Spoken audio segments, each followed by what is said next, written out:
Manny Pacquiao face me. Not Barrios, si Amir Khan.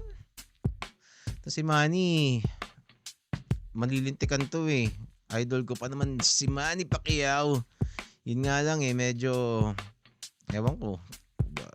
Either may pangangailangan siyang salapi o ano siya, tawag dito, talagang yung craving para sa fight nandun, 'di ba? Kasi di lang naman ano yan eh. Di lang naman pera. Kasi madaling sabihin na pera-pera lang yan, pera-pera lang yan. Oo, may perang involved talaga diyan, pero when you're a person like Manny Pacquiao who gets to reach the pinnacle of his game, of his profession, 'di ba? Nakaka-addict talaga 'yun eh, 'di ba? Halimbawa, let's say artist ka, addict kang mag-drawing, tapos nagkataon nag-retire ka na. Does that mean ano ka pa, mawawala yung craving mo sa pagdo-drawing? Yun nga lang, ang profession ni Manny Pacquiao is affected by reality. Nung reality na tatanda siya, 'di ba? And his art, yung boxing is a young man's sport, 'di ba? Yun ang reality doon. Pero yung ano, yung craving mo na teka, parang kaya ko pa eh. 'Di ba si Mike Tyson nga lumaban ulit after decades of being retired. Kasi meron siyang fighter spirit eh. And hindi may intindihan ng regular na tao 'yon na hindi na experience yung thrill na nandun ka, ang dami mong pinatulog na Meksikano, na mga legends. That is something that will never go away. And even if age catch up to you, and sa case ni Manny Pacquiao kasi hindi pa naman siya ganun katanda eh. Tapos pag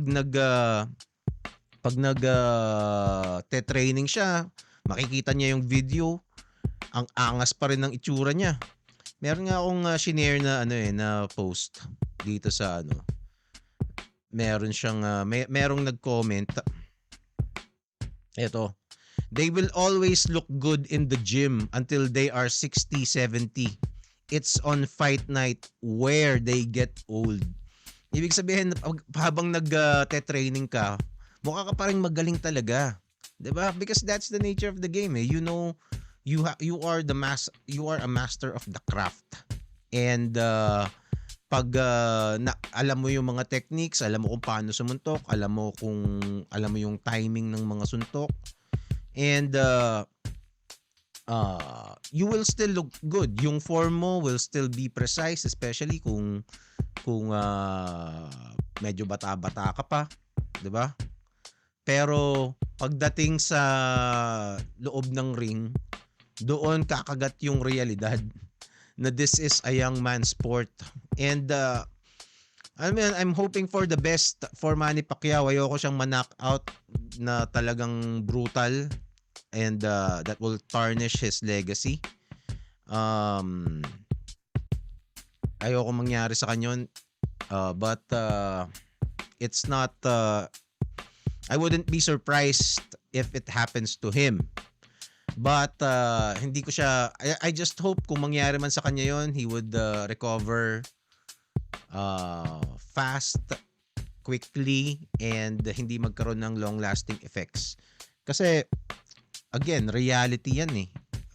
Iba talaga yung lakas ng bata pagdating sa sapakan. Ako kasi feeling ko kaya ko pa ring makipaglaban sa, dati kasi nagba-boxing din ako eh. May mga nakasparing ako, and sabi nila I look good doing it. I never competed, but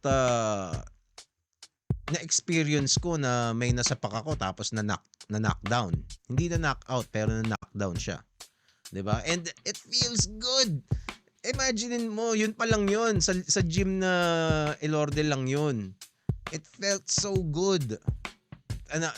Hindi pa ako na knockdown pero na ano ako, na stun ako ng alam mo yun, nakakita ka ng stars.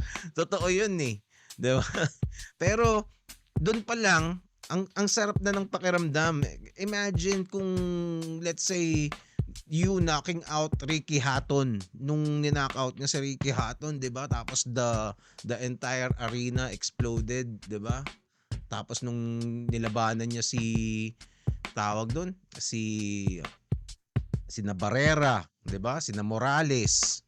'Yun ang mga mga highlights ng career talaga ni Pacquiao eh.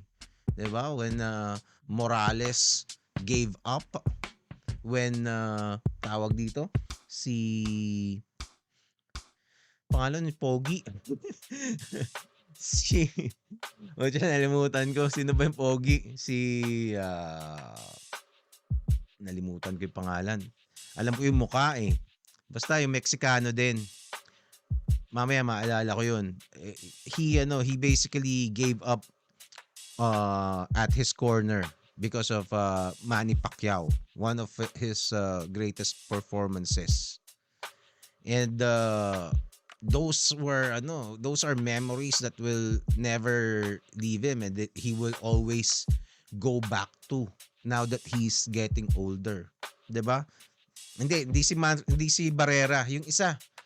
Yung promoter na ngayon, ano pangalan nun?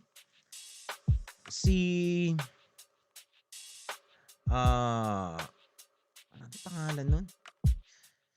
Alam ko yung mukha eh. Bakit nalimutan ko pangalan? Di kasi ako minom ng ginkgo biloba. Dapat minom ako eh. Teka. Laging kaaway ni Dana White yun eh. Anyway, basta mamaya baka maalala ko. So, it's gonna be kumbaga parang ano yun, parang a dangling thing na parang ay kaya ko pang puntahan to. Si Oscar De La Hoya. Yan, salamat KP. Tama, si De La Hoya. Yan. So parang ngayon habang tumatanda si Pacquiao kasi nung huling nakalaban niya, yung mga 40s na rin siya noon, 'di ba? Yung mga huling laban niya. He still looked good. Hindi siya na-knockout, hindi siya nanalo pa rin siya dun sa iba, 'di ba? So kayang-kaya niya pa, feeling niya pa, kayang-kaya niya pa. And even at 45, 46 o 40, ilang taon na ba si Pacquiao? 47? Even at that age, he will still whoop siguro 95% ng tao sa mundo. 'Di ba? Ganun siya ka-elite. Hindi lang siguro 95, baka 99% kasi konti lang naman talaga yung umaabot sa ano niya eh. Sa level niya eh, 'di ba? Iba kasi talaga pag marunong kang mag-boxing. Kung lalaban ka ng let's say wala kang zero, you don't even hindi ka nakapag bags or hit the mitts man lang, ganyan. Hindi ka marunong kasi kala mo marunong kang sumuntok eh kung hindi ka nag-train. Pero hindi talaga. Pero pag nag-boxing ka at least nalaman mo yung tamang form, magiging mas efficient yung suntok mo eh, magiging mas effective. So doon pa lang may advantage ka na. 'Di ba? Lalo na kung meron ka ng training sa sparring, 'di ba? Nakikipag-sparring ka na ng ilang rounds. So at least may experience kang umilag-ilag, 'di ba? So advantage talaga 'yun. Si Pacquiao, 'di ba? Imagine the level of Pacquiao. One of the greatest offensive boxers in history, 'di ba? The great Manny Pacquiao. Okay, so if you like this video, subscribe now so you can get notified every time na magla-live riffs tayo dito sa channel. Join the conversation and you can also join our membership and let's enjoy doom scrolling together.